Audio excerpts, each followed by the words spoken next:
Pancasila adalah ideologi negara dan dasar negara Republik Indonesia.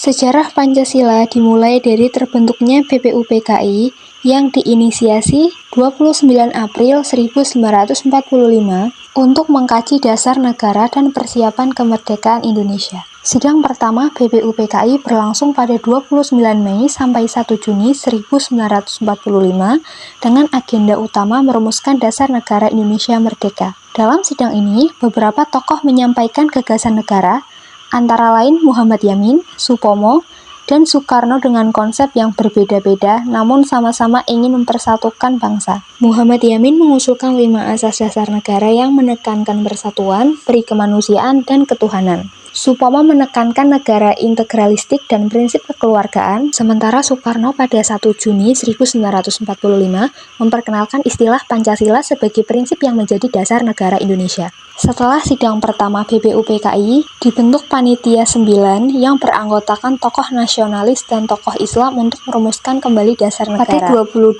Juni 1945, Panitia 9 menyepakati sebuah naskah yang dikenal sebagai Piagam Jakarta yang memuat rumusan dasar negara dalam bentuk pembukaan hukum dasar. Piagam Jakarta berisi 5 sila yang kemudian menjadi cikal bakal Pancasila, dengan rumusan sila pertama yang pada awalnya mengandung frasa yang lebih spesifik bagi pemeluk agama tertentu. Dalam sidang kedua BPUPKI pada Juli 1945, Piagam Jakarta diterima sebagai rancangan pembukaan hukum dasar yang kelak menjadi dasar penyusunan Undang-Undang Dasar 1945.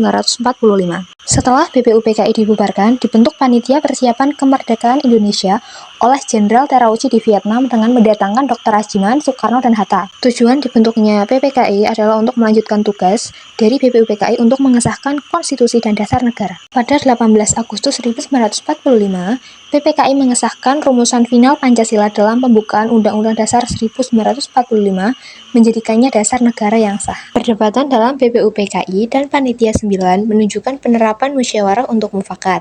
Perbedaan pendapat diselesaikan melalui diskusi demi mencapai keputusan bersama.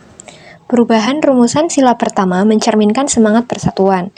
Pancasila dirancang untuk menyatukan keberagaman bangsa Indonesia. Pelajaran penting yang bisa diambil oleh generasi muda dari sejarah adalah bahwa perbedaan bukan alasan untuk terpecah. Justru melalui dialog dan sikap saling menghargai, kita bisa menemukan solusi terbaik bersama untuk mencapai mufakat. Di era sekarang, ketika banyak perdebatan terjadi di media sosial dan sering menimbulkan perpecahan, nilai-nilai Pancasila tetap relevan. Sebagai generasi muda, kita harus belajar berdiskusi dengan bijak, menghargai pendapat orang lain, dan menjaga persatuan.